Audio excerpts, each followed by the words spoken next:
Hi, എല്ലാ മാന്യപ്രേക്ഷകർക്കും മറ്റൊരു വീട്ടിലേക്ക് വീണ്ടും സ്വാഗതം. നമ്മളിന്നൊരു സ്ഥലം വരെ പോവുകയാണ്, സൗമ്യ ചേച്ചിയുടെ വീട്ടിലോട്ട്. പുള്ളിക്കാരുടെ വീട്ടിൽ ഒരു ചെറിയൊരു ഗോഡ് ഫാം ഉണ്ടായിരുന്നു. അത് റിനോവേറ്റ് ചെയ്ത് ഒരു ആർട്ട് ഗാലറി ആക്കി മാറ്റിയിട്ടുണ്ട്. അപ്പോൾ നമുക്ക് അവിടെ ചെന്നിട്ട് അവിടുത്തെ വിശേഷങ്ങളും കാര്യങ്ങളൊക്കെ കാണാം. അപ്പോൾ നമ്മളിപ്പോൾ പോകുന്നത് എറണാകുളത്ത് നിന്ന് വൈക്കം വഴി ചേമങ്കരി ഫെറി വഴിയാണ് നമ്മൾ പോകുന്നത്. അപ്പോൾ നമുക്ക് ആ ഫെറിയിൽ നമുക്ക് ബൈക്ക്, ടൂ വീലറൊക്കെ നമുക്ക് ബോട്ടിൽ കയറ്റി അപ്പുറത്ത് കൊണ്ടുപോകാൻ പറ്റും. അപ്പോൾ ആ ഒരു റൂട്ടിൽ കൂടെ നമ്മൾ പോകുന്നത്. അപ്പോൾ നമുക്ക് ആ കാഴ്ചകളോടൊക്കെ ഇതിലൂടെ കാണാവുന്നതാണ്.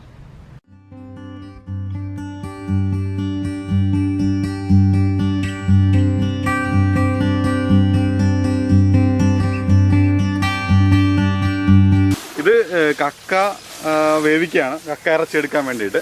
അപ്പോൾ ഇവിടെ നിന്ന് ഈ കാലിൽ നിന്ന് പിടിച്ച കക്കയെല്ലാമാണ്. അപ്പോൾ അതെല്ലാം എടുത്ത് വേണ്ടിയിട്ട് വേവിക്കുക, പുഴുങ്ങിയിട്ട് അത് ഇങ്ങനെ ഈ മെഷീനകത്തിട്ടാണ് അവർ അതിൻ്റെ ഇറച്ചി വേർതിരിച്ചെടുക്കുന്നത്. എളുപ്പം ഇവിടെയാണ് വേവിക്കുന്നത്. കക്ക വേവിക്കുന്നതൊക്കെയാണ് കൂട്ടത്തിലിട്ട് ഒരുമിച്ചിട്ട് വേവിക്കും. നമ്മുടെ ആ ചെമ്മനക്കരി ഫെറിയുടെ തൊട്ടടുത്ത് തന്നെയാണ് ഈ കക്ക ഇങ്ങനെ വേവിച്ച് എടുക്കുന്നത്. അപ്പോൾ ഇവിടെ നമുക്ക് വന്നു കഴിഞ്ഞാൽ ഹോൾസെയിലായിട്ട് കക്ക വാങ്ങിക്കാം. ഹോൾസെയിലായിട്ടും റീറ്റെയിലായിട്ടും ചെറിയ രീതിയിൽ നമുക്ക് വാങ്ങിക്കാം. അപ്പം എത്ര വേണം? ഫ്രഷ് കക്ക ഇറച്ചി നമുക്ക് വാങ്ങിക്കാം. അതെ, കാണാം ഇവിടെ ചെറുതും വലുതും എല്ലാം ഉണ്ട്. ഇപ്പോൾ കാണുന്നത് ചെറുതാണ്. അപ്പോൾ എല്ലാവരും ഇതുവഴി പോവുകയാണെങ്കിൽ ഇവിടെ വന്നത് വാങ്ങണം, ഇവരെയൊക്കെ സഹായിക്കണം. അപ്പോൾ അതാ വരുന്നുണ്ട്, നമ്മുടെ ബോട്ട് സർവീസ് വരുന്നുണ്ട്. അപ്പോൾ ഇവിടുത്തെ സർവീസ് എന്ന് വെച്ച് കഴിഞ്ഞാൽ ടൂ വീലർ മാത്രമേ കൊണ്ടുപോകത്തുള്ളൂ. അപ്പം ടൂ വീലറിന് 20 രൂപയും ആൾക്ക് ഒരു പാസഞ്ചറിന് 5 രൂപയുമാണ് നിരക്ക്. കാണാൻ അതിനകത്ത് എങ്ങനെയാണ് വരുന്നത് എന്നുള്ളത്.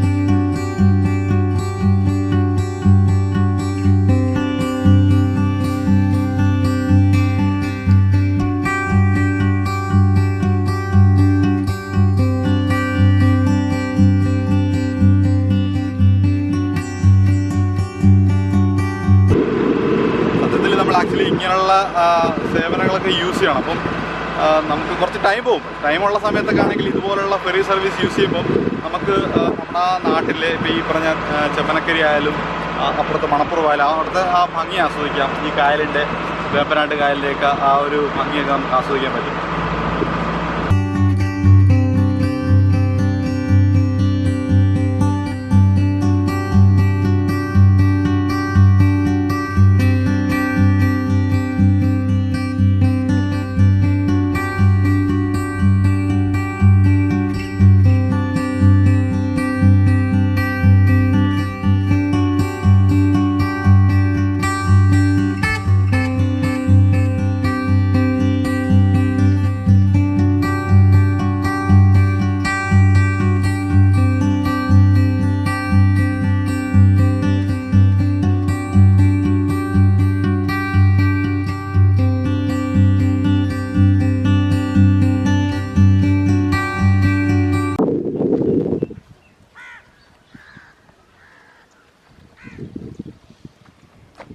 നമ്മൾ അങ്ങോട്ട് പോകുന്ന വഴിക്ക്, ചേർത്തലോട്ട് പോകുന്ന വഴിക്ക് ജസ്റ്റ് ഉളവൈപ്പ് എന്ന് പറയുന്ന സ്ഥലമുണ്ടല്ലോ, അത് ഉളവൈപ്പ് വ്യൂ പോയിൻ്റാണ് ഈ കാണുന്നത്. അപ്പോൾ ഇവിടെ കാണാൻ കുറച്ച് ഭംഗിയുള്ള സ്ഥലമാണ്. അപ്പോൾ അതുകൂടെ ഒന്ന് കണ്ടിട്ട് പോകാൻ നേരത്തെ ഇങ്ങോട്ട് വന്നതാണ്. നല്ല രസമുണ്ട്. അപ്പോൾ കുറച്ച് ഇതിപ്പം ഒരു ഏകദേശം 12:30 കഴിഞ്ഞ് 1 മണിയായി. അതുകൊണ്ട് ഇച്ചിരി വെയിലുണ്ട്. ഒരു 3 മണിയൊക്കെ ആകുമ്പോൾ കുറച്ചുകൂടെ നല്ല ഭംഗിയായിരിക്കും. ഇവിടെ ഇങ്ങനെ ഇരിക്കാനൊക്കെ നല്ല ഒരു രസമായിരിക്കും. കാറ്റൊക്കെ ഉണ്ട്, ചെറിയ രീതിയിൽ കാറ്റൊക്കെ കിട്ടുന്നുണ്ട്. അപ്പോൾ ഇവിടെ നിന്ന് നിങ്ങളായിട്ടൊന്ന് ഷെയർ ചെയ്യാൻ വിചാരിച്ചു. അങ്ങനെ ഇങ്ങോട്ട് കയറിയത്.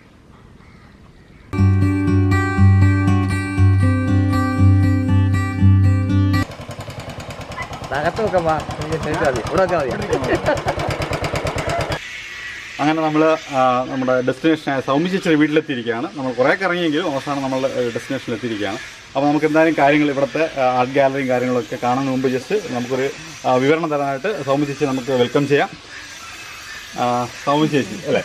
അപ്പം നമുക്ക് ഇപ്പം റീസെൻ്റ്ലി സോഷ്യൽ മീഡിയയിൽ വൈറലായ കേസാണ് ഈ ഗോഡ് ഫാം റിനോവേറ്റ് ചെയ്ത് ആർട്ട് ഗാലറി ആക്കിയെന്ന് പറഞ്ഞു. അപ്പോൾ അത് വളരെ കൗതുക ഉണർത്തിക്കൊണ്ടാണ് നമ്മൾ അന്വേഷിച്ചപ്പോൾ വന്നത് തന്നെ. അപ്പോൾ നമുക്കിതിനെപ്പറ്റി ഒന്ന് പറഞ്ഞുതരാം, എന്താണ് ഇതിൻ്റെ പിന്നിൽ, എന്തുകൊണ്ടാണ് ഇങ്ങനെ ചെയ്യാൻ തോന്നിയത്? ഞങ്ങൾ ഏകദേശം 2 വർഷമായിട്ട് ഫാം നടത്തുന്നുണ്ടായിരുന്നു. അതുപോലെ തന്നെ ക്രാഫ്റ്റിൻ്റെ പരിപാടിയും എനിക്കുണ്ടായിരുന്നു. അപ്പോൾ നമ്മൾ ഈ ആട്ടുംകൂട് പഴുകി ദ്രവിച്ചപ്പോൾ നമുക്ക് ആടുകളെ കൊടുക്കേണ്ടി വന്നൊരു സിറ്റുവേഷൻ ഉണ്ട്. ആ സ്റ്റേജിൽ എൻ്റെ ക്രാഫ്റ്റ് വർക്കൊക്കെ ഇങ്ങോട്ട് സെറ്റ് ചെയ്ത് ഇതിനൊരു ആർട്ട് ഗാലറി ആക്കി മാറ്റാവുന്ന ഒരു ആശയം കൊതിച്ചു. അങ്ങനെയാണ് ആർട്ട് ഗാലറി ആക്കിയത്. അപ്പം ഹസ്ബൻഡ് ഹരിഹരൻ അല്ലേ? അപ്പം ഹസ്ബൻഡിൻ്റെ ഫുൾ സപ്പോർട്ട് ഉണ്ട് എന്നുള്ളതാണ് നമുക്ക് മനസ്സിലാക്കാൻ കഴിയുന്നത് അല്ലേ, ഇത് ഇങ്ങനെ ചേഞ്ച് ചെയ്തെടുക്കാനായിട്ട്. അപ്പോൾ ആരുടെ ഐഡിയ ആയിരുന്നു ബേസിക്കലി ഇത്? ഐഡിയ എന്റെയാണ്. പിന്നെ സപ്പോർട്ട് ഫുൾ ഹസ്ബൻഡ്, അമ്മയുടെ, മക്കളുടെ എല്ലാവരുടെ സപ്പോർട്ട് ഉണ്ട്. നമുക്ക് ഒന്ന് പോയി കാണാം ഇതിന്റെ.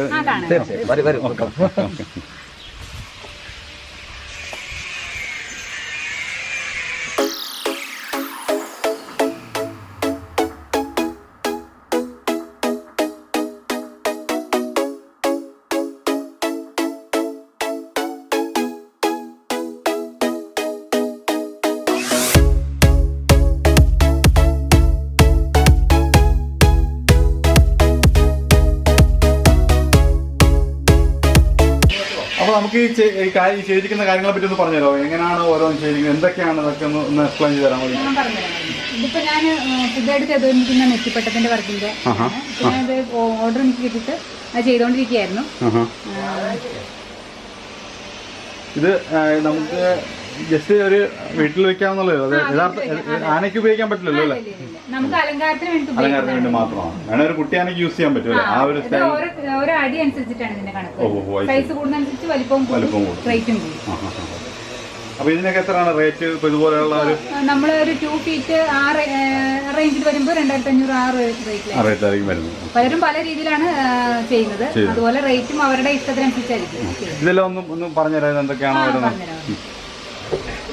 ഇത് ഞാൻ മറ്റേ മിഷൻ മംഗൾ സിനിമ കണ്ടപ്പോൾ ആ ഒരു ഇതിൽ ചെയ്തു പോയതാണ്. നമ്മുടെ ഗ്ലാസ് ബോട്ടിലും അതിന്റെ മറ്റേ ലിക്കർ വരുന്ന ബോട്ടിലിന്റെ കവറില്ലേ, ആ കവറും കാർബോർഡും വെച്ചിട്ട് ചെയ്താണ്. അതിന്റെ കൂടെ ക്ലേയും യൂസ് ചെയ്തിട്ടുണ്ട്. പിന്നെ ഈ സൈഡിലൊക്കെ ചന്ദനത്തിൽ വെച്ചിട്ടാണ് ചെയ്തിരിക്കുന്നത്. കൂട് കവർ വെച്ചിട്ട്, ഉള്ളിലത്തെ കവർ വെച്ചിട്ട്. പിന്നെ ഇത് നമ്മുടെ ഗ്ലാസ് ബോട്ടിൽ തന്നെയാണ് പിയാനോ രീതിയിൽ സെറ്റ് ചെയ്തിരിക്കുന്നത്. അതിന്റെ ഒരു ചെയറും ഒരു ബുക്കും ആ ഒരു രീതിയിൽ സെറ്റ് ചെയ്തിരിക്കുന്നതാണ്.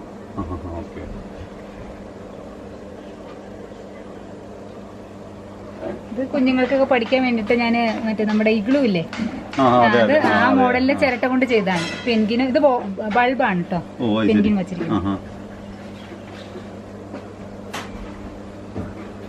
ഇത് ഗ്ലാസ് ബോട്ടിൽ കൊണ്ട് ചെയ്തൊരു ഹാർമോണിയാണ്. ഇത് ബോട്ടിൽ ക്ലേയും നമ്മുടെ ചിലങ്കയുടെ ആ ഒരു ഷേപ്പിൽ ചെയ്തതാണ്. ഇത് വൂളൻ ത്രെഡ് വെച്ചിട്ട് ചെയ്തിരിക്കുന്നതാണ് ഈ വർക്കുകളൊക്കെ. ഇതെല്ലാം ഈ സൈഡ് ഇതെല്ലാം ത്രെഡ് വെച്ചിട്ടാണ്. പിന്നെ ഇത് നമ്മുടെ 2020 കലണ്ടർ ഇതില് എനിക്ക് ഒരുപാട് ഓർഡർ ഉള്ള ഒരു വർക്കാണ് കലണ്ടർ. പുതിയത് വരുന്നത് ഞാൻ ഒരു വർഷം മുമ്പ് ചെയ്തതാണ്. ഇത് അതുപോലെ തന്നെ നമ്മുടെ ഒരു 12 ഫോട്ടോ വന്നു കഴിഞ്ഞാൽ 12 മാസം അതുപോലെ അഡ്ജസ്റ്റ് ചെയ്ത് ഇങ്ങനെ വെക്കാം. ഇത് കൂടുതൽ എനിക്ക് ഓർഡർ കിട്ടുന്നത് ഇതുപോലത്തെ ഫോട്ടോ വർക്കുകൾക്കാണ്. ഇപ്പൊ ബർത്ത്ഡേ ആയാലും ആനിവേഴ്സറി അതുപോലത്തെ ഗിഫ്റ്റ് കൊടുക്കാൻ വേണ്ടിട്ട്. പിന്നെ പാസ്പോർട്ട് സൈസ് ഫോട്ടോ കുഞ്ഞുങ്ങളുടെ ഒക്കെ ഉണ്ടെങ്കിൽ ഇതുപോലെ ബോട്ടിൽ സെറ്റ് ചെയ്ത് കൊടുക്കും. ഇത് പണ്ട് ചെയ്താണ്. ഇതൊക്കെ ഓർഡർ വർക്കാണ്. ഇതുപോലെ ഫോട്ടോ വെച്ചൊക്കെ അവരവരുടെ ഫോട്ടോ വെച്ചിട്ടെല്ലാം ചെയ്ത് കൊടുക്കും. ഇത് നമ്മുടെ കൊറോണ ടൈമില് ചെയ്തൊരു വർക്കാണ്. ഇത് പിസ്തയുടെ ഷെല്ല് വെച്ചിട്ട് ചെയ്താണ്. പിസ്തയുടെ അതൊരു സ്ട്രോബെറിയുടെ ഒരു ഇതില്. പിന്നെ ഇത് മോഡിച്ച് ക്ലേ വെച്ചിട്ട് പൈനാപ്പിളിന്റെ ഒരു മോഡല് ചെയ്താണ്. ഇപ്പൊ പെയിന്റിങ്സ് ആണ്. പിന്നെ ഇതൊരു പെയിന്റിങ്സ് ആണ്. ഇത് നമ്മുടെ അക്വേറിയത്തിലെ സ്റ്റോൺ വെച്ചിട്ട് ചെയ്താണ് ഈ വർക്ക്. അതുപോലെ നമ്മുടെ ടിഷ്യൂ പേപ്പർ ഇത് നമ്മുടെ 80 സ്റ്റിക്കർ എന്ന് പറയുന്ന സംഭവം മേടിക്കാൻ കിട്ടും നമുക്ക്. അപ്പൊ അത് സ്പ്രേ പെയിന്റ് അടിച്ച ബോട്ടിലിൽ സ്റ്റിക്ക് ചെയ്ത് വെച്ചിരിക്കുന്നതാണ്. അപ്പൊ ഇതെല്ലാം നമ്മള് സെയിൽ ചെയ്യാനല്ലേ? ഡയറക്റ്റ് സെയിൽ ആണോ ഓൺലൈൻ? അവര് ഇഷ്ടമനുസരിച്ച് പറയുമ്പോൾ നമ്മൾ സ്റ്റിക്ക് കാണിച്ചു കൊടുക്കും. അപ്പൊ നമ്മള് അവരുടെ ഓർഡർ അനുസരിച്ചിട്ട് ഇഷ്ടമനുസരിച്ച് നമ്മൾ ചെയ്തു കൊടുക്കും. കുറെ ആന്റിക് പീസുകളുണ്ടല്ലോ, വർക്ക് ചെയ്യാനാണോ? അല്ല, വർക്ക് ചെയ്യാനല്ല, നമുക്കൊരു കളക്ഷൻ ഉണ്ട് ആന്റിക് പീസിന്റെ. അപ്പൊ ഇങ്ങനെ പല നമ്മുടെ വീട്ടിൽ കുറെ ഐറ്റംസ് ഉണ്ടായിരുന്നു. പിന്നെ നമ്മൾ യാത്രയൊക്കെ പോകുമ്പോൾ ഓരോ സ്ഥലത്ത് കാണുമ്പോൾ അങ്ങനെ തരും. പിന്നെ അതുകൂടാതെ ഫ്രണ്ട്സ് ഒക്കെ തരും അവരുടെ വീട്ടിലുള്ള. പഴയൊരു ടൈപ്പ് റൈറ്ററാണ്. അത് ഇത് നമ്മുടെ പഴയ വീടുകളിൽ ഉപയോഗിക്കുന്ന ഒരു ഭരണിയായിരുന്നു. ഇതിന് സൈഡ് പൊട്ടിയപ്പോൾ ഞാനൊരു ക്ലേ വെച്ച് അഡ്ജസ്റ്റ് ചെയ്ത് അത് പെയിന്റ് ചെയ്ത് വെച്ചിരിക്കുന്നതാണ്. ഇതിൽ പെയിന്റിങ് വരുന്നുണ്ട് വേറെ. ഇത് അതുപോലെ ഒരു പഴയ പൂജ പോലെ. ഇത് പഴയ ഗ്രാമഫോണാണ്. ഇത് ജസ്റ്റ് ഇത് യൂസ് ചെയ്യാൻ പറ്റുന്ന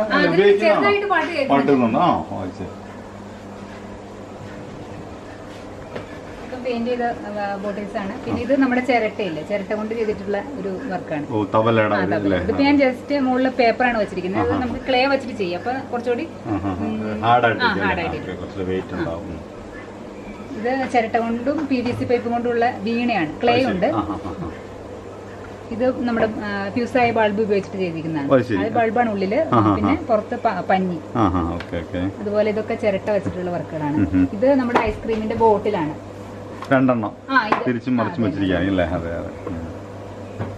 ഇത് ചിരട്ട വെച്ചിട്ട് ചെയ്തിരിക്കുന്നതാണ്.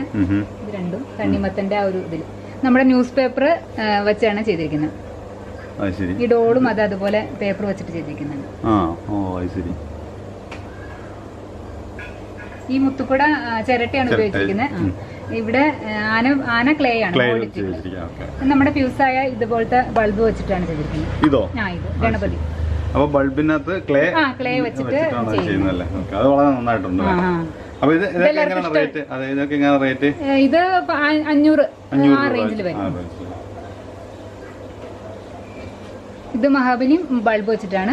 പിന്നെ നമ്മുടെ ഈ വഞ്ചി ചെയ്തിരിക്കുന്നത് അതിന്റെ ഉള്ളിലൊരു ചെറിയ ബോട്ടിലുണ്ട്, ഗ്ലാസ് ബോട്ടിൽ. അത് വെച്ചിട്ടാണ് സെറ്റ് ചെയ്തിരിക്കുന്നത്. ഇതെല്ലാം ബൾബാണ്. ബൾബിൽ ഉണ്ടാക്കിയിരിക്കുന്നതെല്ലാം കുറച്ചുകൂടെ ഒരു വെറൈറ്റി. അതാണ് ഇതൊക്കെ മറ്റേ ബൾബ്. ഇതും ബൾബ് ചെയ്താണ്. അതെ അതെ, ബൾബ് നമ്മൾ ഇങ്ങനെ വെച്ചിട്ട് അതിൽ ക്ലേ വെച്ചിട്ടാണ്. കുറച്ച് വർക്ക് ഉണ്ട് അതില്, ടൈം എടുത്ത് ചെയ്യുന്നതാണ് ഇതൊക്കെ. പിന്നെ ഇത് നമ്മുടെ ചിരട്ട വെച്ചിട്ട് ചെയ്താണ് കുഞ്ഞാമ്മ. കണ്ടാലൊരു മെറ്റൽ ഫീൽ. ഇത് ഒരുപാട് പേർക്ക് ഇഷ്ടമാണ്. ഇത് ആന്റിക് പീസ് ഒക്കെ ഇഷ്ടപ്പെടുന്നവർക്ക് ഭയങ്കര. ഇത് നമ്മുടെ പിസ്തയുടെ ഷെല്ലും ക്ലേയും വെച്ചിട്ട് ചെയ്യുന്നതാണ്. ഇത് പ്ലാസ്റ്റിക് ആണ്. ബോട്ടിൽസ് എല്ലാം ഇതൊക്കെ ഗ്ലാസ് ബോട്ടിൽസ്. ഇതെല്ലാം വർക്ക് ചെയ്യാൻ വേണ്ടി ഞാൻ പെയിന്റ് ചെയ്ത് വെച്ചിരിക്കുന്നത്, സ്പ്രേ പെയിന്റ് വെച്ചിട്ട്. ഇതൊക്കെ വർക്ക് ചെയ്തോണ്ടിരിക്കുന്നത്. ഇത് ഇപ്പൊ ഞാൻ ചെയ്യാൻ പോകുന്ന ഇത് ഞാനിപ്പോ ഒരു ഇതിന് മോഡലിന് മേടിച്ചാണ് ചെയ്യാൻ വേണ്ടിട്ടല്ല. ഇത് നമ്മുടെ വീട്ടില് ഈ AC കൊണ്ടുവന്ന കവറാണ്, അത് വെച്ചിട്ട് ചെയ്താണ്.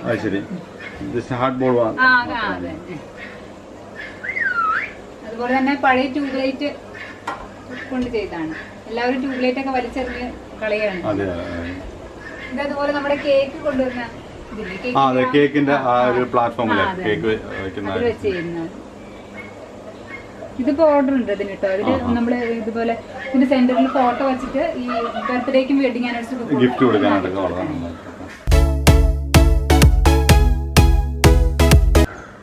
ഇത് നേരത്തെ പറഞ്ഞിട്ടുണ്ട്, അതൊരു ഗോഡ് ഫാം ആയിരുന്നു അല്ലേ? അപ്പൊ ആടുകളെ വളർത്തിയിരുന്ന ഒരു കൂടാണ് പിന്നീട് അത് ഗാലറി ആക്കി മാറ്റും. അപ്പൊ ഞാനൊരു കാര്യം ആദ്യം ചോദിക്കട്ടെ, ഈ അപ്പൊ പിന്നെ ആ ആടുകളെ എന്ത് ചെയ്തു? അത് ആടുകളെ നമ്മൾ ഞാൻ പറഞ്ഞില്ല, ദ്രവിച്ച ആ സമയത്ത് അവരുടെ കാലൊക്കെ അതിന്റെ വിടവിൽ പോകുമായിരുന്നു, നമ്മുടെയും പോകുമായിരുന്നു. അപ്പൊ നമ്മൾ അതിനെ കുറേശ്ശെ കൊടുത്തു.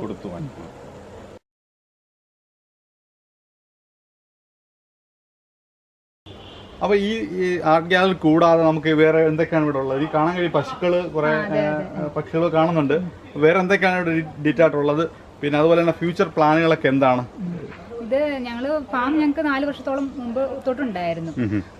അപ്പൊ അന്ന് പശു, ആട്, കോഴി, താറാവൊക്കെ ഉണ്ടായിരുന്നു. ഇപ്പോഴും അത് തുടർന്ന് പോകുന്നുണ്ട്.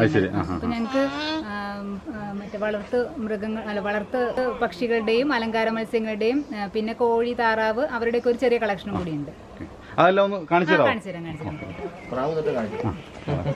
ഇതെല്ലാം പ്രാവുകളാണല്ലേ? വിവിധ തരത്തിലുള്ള പ്രാവുകളാണല്ലേ?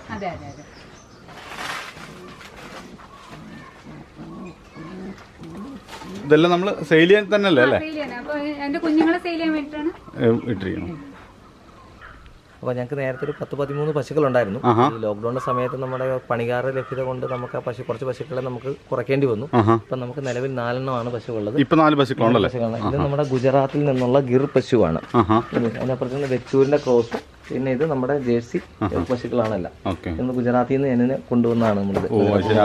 വലിപ്പമുണ്ട്. ഇതിലെ പശുവിന്റെ ഇതിനകത്ത് മിൽക്കിന് നമുക്ക് ഏറ്റവും മിൽക്ക് എന്ന് പറയുന്നത് ഏറ്റവും കൂടുതൽ ഗുണം സ്വർണ്ണത്തിന്റെ അംശമുള്ള അത് ശരി, അതൊരു വെറൈറ്റി തരമാണല്ലോ. ഇത് എന്താണ് യഥാർത്ഥ പേര്? ഗുജറാത്തിൽ ഗിർ അല്ലേ? ഗിർ പശു. ഇതിന്റെ പാല് ഭയങ്കര ഗുണമാണ്. പിന്നെ ഇത് നല്ല സൈസ് പശുവാണ്. കണ്ട ഒരു കാളയുടെ ലുക്കാണ്. അങ്ങനത്തെ ഒരു ഔഷധ ഗുണമുള്ളതാണല്ലോ. അതുകൊണ്ട് 1 ലിറ്റർ പാലിന് 200 രൂപയോളം വരും ആണല്ലേ? കൊടുക്കുന്നത്. അത് ശരി. നെയ്യുടെ വില 3000 രൂപയോളം വരും ഇതിന്റെ വില വരും. ഇതിന്റെ നെയ്ക്ക് അത്രയും വിലയുണ്ടല്ലേ? നമ്മുടെ ലവ് ബേർഡ്സ്, പിഞ്ചസ് ഉണ്ട്, ജാവയുണ്ട്. ഇത് ലവ് ബേർഡ്സ്. ജാവ എവിടെയാണ്? അതിൽ തന്നെ വലുതുള്ള ജാവയാണ് ഇതിനകത്ത്. ഏതാ വലിച്ചുണ്ടല്ലേ? വലുത്. അതാണ് ജാവ അല്ലേ? ഓക്കെ. ചെറുത് പിഞ്ചസ്. അപ്പോൾ രണ്ടുപേരും ഒരുമിച്ച് വളർന്നോളൂ അല്ലേ? ഓക്കെ. ഇത് നമ്മുടെ സാധാ ലവ് ബേർഡ്സ് ആണല്ലോ. പിന്നെ നമുക്ക് എന്തൊക്കെയാണ് ഇവിടെ കാണാനുള്ളത്? ഞങ്ങളുടെ പുതിയ ഡെവലപ്മെന്റിലോട്ട് വരേണ്ട കുറച്ച് കാര്യങ്ങളൊക്കെയാണ്. അത് ശരി. ഇത് മറ്റേ ക്രാഫ്റ്റ്സ്, ചക്കരല്ലേ പഴയ നമ്മുടെ പാടത്ത് വെള്ളം. അതെ. ഇത് അതിന്റെ യഥാർത്ഥ സാധനം തന്നെയാണല്ലേ? ഓ, അത് എടുത്ത് റിട്ടേൺസ് വെച്ചിരിക്കുകയാണ്. ഈ മുറി മൊത്തം നമുക്കെന്ന് വെച്ചാൽ അടുത്തൊരു അക്വേറിയം ഷോപ്പാവും. അക്വേറിയം, അതായത് അക്വേറിയത്തിന്റെ ഷോപ്പാണ്, മിനി അക്വേറിയം ഷോപ്പ് സെയിൽ. ഈ വെള്ളത്തിന്റെ പ്രത്യേകത എന്ന് വെച്ച് കഴിഞ്ഞാൽ ഇത് ഒറ്റത്തടി തീർത്താണല്ലേ? ഓഹോ, അത് ശരി. ഇത് നമ്മുടെ ആ പാർക്കിൽ എവിടെയെങ്കിലും ഒന്ന് ഇങ്ങനെ വെക്കാൻ വേണ്ടിയിട്ട് നമ്മൾ ചെയ്തുകൊണ്ടിരിക്കുന്ന പാർക്കിൽ വയ്ക്കാനായിട്ടല്ലേ? ഇത് നമുക്ക് യൂസ് ചെയ്യാൻ പറ്റുമോ? വെള്ളത്തിലിട്ടാൽ ഒരാൾക്ക് തുഴഞ്ഞ് പോകാൻ പറ്റുമോ? പോകാൻ പറ്റും. കൊച്ചുങ്ങൾക്കൊക്കെ പറ്റുമായിരിക്കും. ടർക്കി അല്ലേ? ഇത് ഈ ടർക്കി കോഴി എങ്ങനെ മുട്ട എങ്ങനെ അതിന്റെ തരുന്നത്? ഇത് പൂവനാണ്. ഇതിനകത്തുണ്ട് നമുക്ക് മുട്ട നമ്മൾ സാധാരണ വലിപ്പമുള്ള മുട്ടയാണ് ഇതിന്റെ. നമ്മളിത് അലങ്കാരത്തിനായിട്ടാണ് നമ്മളിങ്ങനെ വെച്ചിരിക്കുന്നത്. അപ്പൊ എത്ര മുട്ട എങ്ങനെയാണ്? ഒരു ദിവസം ഒരെണ്ണം വെച്ചിട്ട് കിട്ടും. അപ്പൊ വർഷത്തില് 365 ദിവസം മുട്ടയുടെ എല്ലാ ദിവസം മുട്ടയിടാറില്ല. ചിലപ്പോൾ ഇതിന്റെ ഓരോ അപ്പൊ ഡെയിലി ഓരോ മുട്ട കച്ചി കിട്ടാറുണ്ട്. നമ്മൾ വെളിയിൽ വിൽക്കാറുണ്ട് മുട്ടകൾ? ഇതിന്റെ മുട്ടകളൊന്നും വിൽക്കാറില്ല. മുട്ടയും താറാ മുട്ടയും അങ്ങനെ മുട്ടകളാണ് നമ്മൾ വിൽക്കാറുള്ളത്. അതൊക്കെ നമ്മളൊക്കെ ഇവിടെ ആൾക്കാർ വന്ന് മേടിക്കാൻ വരും. നമ്മളങ്ങോട്ട് കൊണ്ടുപോകണം. ഇവിടെ നിന്ന് വാങ്ങിക്കോളൂ. അപ്പൊ ഒരു മുട്ടയ്ക്ക് എന്താ വിലയുണ്ട് ഈ ടർക്കി കോഴിയുടെ? മുട്ട നമ്മൾ കൊടുക്കാറില്ല. അത് നമ്മൾ ഇവിടെ തന്നെ നമ്മൾ ഹാച്ച് ചെയ്ത് നമ്മുടെ കുഞ്ഞുങ്ങളെയുള്ള വിരിക്കുകയാണല്ലേ? ഓ, അങ്ങനെയാണ്. ഇൻക്യുബേറ്റർ ഉണ്ട്. ഓക്കെ. ഇതൊക്കെ പിന്നെ എന്താണ്? ഇതിനകത്ത് താറാവ്, ഇതിനകത്ത് തുറന്നിട്ടെ. ഇതൊന്ന് ഗിനി, ഇത് ടർക്കി ഉണ്ട്, ഗിനിയുണ്ട്, മണിത്താറാവുണ്ട്, വിഗോവയുണ്ട്. എല്ലാം ഒരുമിച്ചിട്ടിരിക്കും. എല്ലാം അപ്പുറം സെപ്പറേറ്റ് ആണ്. ഇങ്ങോട്ട് മാറ്റിയതാണ്. ഇതെല്ലാം പിന്നെ കോഴി വളർത്തല്ലേ? ഇതെല്ലാം കോഴി കുഞ്ഞുങ്ങളാണ്. ഇപ്പോൾ കുഞ്ഞുങ്ങളാണ്. ഇപ്പോൾ ഇത് വിരിഞ്ഞിറങ്ങിയിട്ട് ഒരു 25 ദിവസം 20 ദിവസമായിട്ടുള്ള കോഴി കുഞ്ഞുങ്ങളാണ്. മുയലുണ്ട്.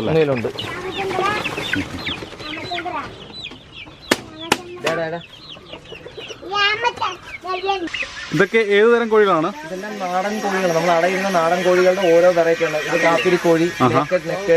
ഇത് ടർക്കി കോഴിയാണ്. ഇത് നമ്മുടെ വാല് കൂടിയ ടൈപ്പുള്ള ഒരു കോഴിയുടെ ടൈപ്പാണ്. പിന്നെ അപ്പുറത്തുനിന്ന് കരിങ്കോഴി വരുന്നുണ്ട്. കരിങ്കോഴി ഉണ്ടല്ലേ?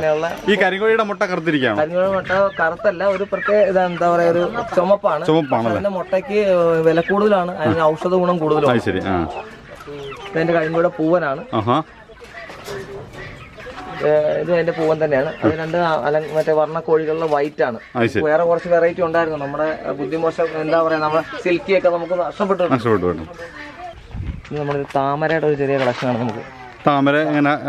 അതായത് ഞങ്ങളിപ്പോ സീഡ് താമരയുടെ വിത്ത് മേടിച്ചിട്ട് വിത്തല്ല, ട്യൂബറാണ്. കിഴങ്ങ് മേടിച്ചിട്ട് നമ്മള് ഇങ്ങോട്ട് ഇവിടെ വന്നിട്ട് നമ്മള് പ്ലാന്റ് ചെയ്താണ്. അപ്പൊ നമ്മൾ കുറച്ച് നാളുകൂടെ കഴിയുമ്പോഴത്തേക്ക് ഇത് നമ്മൾ വരുമ്പോഴത്തേക്ക് ഇതിനെ നമ്മൾ സെയിൽ ചെയ്യാനുള്ള ഉദ്ദേശിക്കുന്നത്.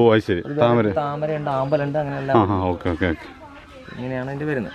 പിന്നെ കുളത്തിൽ നമ്മൾ മീനുണ്ട്. എന്തൊക്കെ മീനാണ് ഇപ്പോൾ ഉള്ളത്? കാരിയുണ്ട്, ചെമ്പല്ലി ഉണ്ട് ഇതിനകത്ത്. സിലോപ്പി, കാരി, ചെമ്പല്ലി അല്ലേ? കരിമീനുണ്ടോ? കരിമീൻ ഇതിനകത്തൊന്നും ഇടാൻ പറ്റില്ല. അപ്പോൾ ഇത് ഇവിടുന്ന് മീൻ പിടിച്ച് വിൽക്കാറുണ്ടോ? നമ്മൾ വിൽക്കാറുണ്ട്. അതിപ്പോൾ നമ്മളിപ്പം ഓരോ 6 മാസം കൂടുമ്പോഴത്തേക്ക് നമ്മളിതിന് വിൽക്കാറുണ്ട്. ഒരു പാറ, ഒരു വലിയൊരു പാറ നമ്മൾ ഇത് വരുന്നുണ്ട്. ഈ പാറയ്ക്കകത്തോടെ ഒരു വെള്ളച്ചാട്ടവും അതിന്റെ സൈഡ്, അതിന്റെ താഴെ ഒരു പോണ്ടും അതിനകത്ത് കുറച്ച് മീനും താമര എല്ലാം കൂടെയാണ് നമ്മൾ ഈ ഒരു സ്ഥലത്ത് ഈ വരുന്ന ഒരു ആൾക്കാർക്ക് വരുന്ന രീതിയിലൂടെ കടന്ന് ഇത് വഴി പോലെ നമ്മൾ ഇട്ടിട്ട് ഓരോ സ്ഥലങ്ങളിലോട്ട് ഒന്ന് കാണാനും പോകാനും. മനസ്സിലായി. വന്നാൽ ഒരു പിന്നെ കുറച്ച് ഇരിപ്പിടങ്ങളും എല്ലാം വൈകുന്നേരങ്ങളിൽ ഇരിക്കാനും റെസ്റ്റ് എടുക്കാനോ ചെറിയൊരു പാർക്ക്, ഒരു മിനി പാർക്ക്. നമ്മുടെ ഒരു 45 സെന്റ് സ്ഥലത്തിനകത്ത് നമുക്ക് ചെയ്യുന്ന ഒരു ചെറിയൊരു. ഇത് കൂടാണ്ട് നമുക്കിപ്പോൾ നമ്മുടെ ഭാവി ഇതിൻ്റെ ഒരു വർക്ക് കംപ്ലീറ്റ് ആയി കഴിഞ്ഞ ശേഷം നമുക്ക് ഈ ജൈവ പച്ചക്കറികളുടെയും അതുപോലെ തന്നെ നമ്മുടെ മുട്ട, കോഴിമുട്ടയുണ്ട്, താറാമുട്ടയുണ്ട്, അതുപോലെ കാടമുട്ട, അതുപോലെ തന്നെ നമുക്ക് നമ്മുടെ പാല്, തൈര്, അതുപോലെ തന്നെ നെയ്യ്, അങ്ങനെയുള്ള എല്ലാത്തിൻ്റെയും നമ്മുടെ ഒരു വിപണന സ്റ്റാളും കൂടെ നമ്മളിതിനകത്ത് സെറ്റ് ചെയ്യാൻ ശ്രമിക്കുന്നുണ്ട്. അപ്പോൾ ചുരുക്കി പറഞ്ഞാൽ ഇവിടെ വന്നു കഴിഞ്ഞാൽ എല്ലാം കിട്ടും അല്ലേ? എല്ലാം കിട്ടും. ഈ പറഞ്ഞ പക്ഷി മൃഗാദികൾ കൂടാതെ ജൈവ പച്ചക്കറികൾ അതന്നെ ജൈവപച്ചക്കറി എല്ലാം നമുക്ക് കിട്ടും. പിന്നെ അതുപോലെ തന്നെ എല്ലാവർക്കും വന്നൊന്ന് എന്താ പറയുക, എന്ത് സാധനം നമുക്ക് നേരിട്ട് കണ്ടു. പിന്നെ അതുപോലെ തന്നെ നമ്മുടെ ഉണക്ക ചാണകം, ആട്ടിൻ കാഷ്ടം, അതുപോലെ വളങ്ങൾ വേണമെങ്കിലും നമുക്ക് ഇവിടുന്ന് ചെയ്യാൻ ഓപ്ഷൻ. അപ്പോൾ നമുക്ക് ഇതുകൊണ്ടൊരു കൗണ്ടർ നമ്മൾ അതിന് വേണ്ടി സെപ്പറേറ്റ് ജൈവ പച്ചക്കറിയുടെ ഒരു സ്റ്റാൾ തന്നെ നമ്മൾ സ്റ്റാർട്ട് ചെയ്യുന്നുണ്ട്. പ്ലാനുണ്ട്. ഓക്കെ, എല്ലാം നല്ല കാര്യങ്ങളാണ്. അപ്പോൾ നമുക്ക് എല്ലാ വിവരങ്ങളും പറഞ്ഞു തന്ന സൗമ്യ ചേച്ചിക്കും ഹസ്ബൻഡ് ഹരിഹരൻ ചേട്ടനും പിന്നെ വീട്ടിലെ അമ്മയും മക്കളും എല്ലാവരോട് ചേർന്ന് നമുക്ക് കാര്യങ്ങളെല്ലാം പറഞ്ഞു തന്നിട്ടുണ്ട്. അപ്പോൾ എല്ലാവർക്കും ഇതിൻ്റെ എന്തെങ്കിലും ആവശ്യമുണ്ടെങ്കിൽ, അതായത് ക്രാഫ്റ്റ് അല്ലെങ്കിൽ ഗിഫ്റ്റ് കൊടുക്കാനൊക്കെ ഉള്ള സാധനങ്ങളൊക്കെ ഉണ്ടാക്കണമെങ്കിൽ തീർച്ചയായിട്ടും സൗമ്യ ചേച്ചി കോൺടാക്ട് ചെയ്യാവുന്നതാണ്. പിന്നെ അത് കൂടാതെ ഇവർക്കൊരു യൂട്യൂബ് ചാനലിലൂടെ ഉണ്ട്, ലോട്ടസ് ക്രാഫ്റ്റ് വേൾഡ് എന്നാണ് അവരുടെ യൂട്യൂബ് ചാനലിൽ പേര്. അപ്പോൾ അതും നിങ്ങൾ സബ്സ്ക്രൈബ് ചെയ്യുക. അപ്പോൾ അതിനകത്തും കൂടുതൽ വിവരങ്ങൾ, അപ്ഡേറ്റ് ആയിട്ടുള്ള കാര്യങ്ങൾ നിങ്ങൾക്ക് അറിയാൻ പറ്റുന്നതായിരിക്കും. അപ്പോൾ ഈ വീഡിയോ നിങ്ങൾക്ക് എല്ലാവർക്കും ഇഷ്ടമായിട്ടുണ്ടാകുമെന്ന് ഞാൻ വിശ്വസിക്കുന്നു. ഇഷ്ടമായെങ്കിൽ തീർച്ചയായിട്ടും ഇത് ലൈക്ക് ചെയ്യണം, ഷെയർ ചെയ്യണം. പിന്നെ നിങ്ങളിതിൻ്റെ ചാനൽ സബ്സ്ക്രൈബ് ചെയ്തിട്ടില്ലെങ്കിൽ തീർച്ചയായിട്ടും ഞങ്ങളുടെ ചാനൽ സബ്സ്ക്രൈബ് ചെയ്യുക. അപ്പോൾ നമുക്ക് ഇനിയും ഇതുപോലുള്ള വിശേഷങ്ങളും വീഡിയോകളുമായി വീണ്ടും കാണാം. അതുവരെ എല്ലാവർക്കും നമസ്കാരം. ഓക്കെ.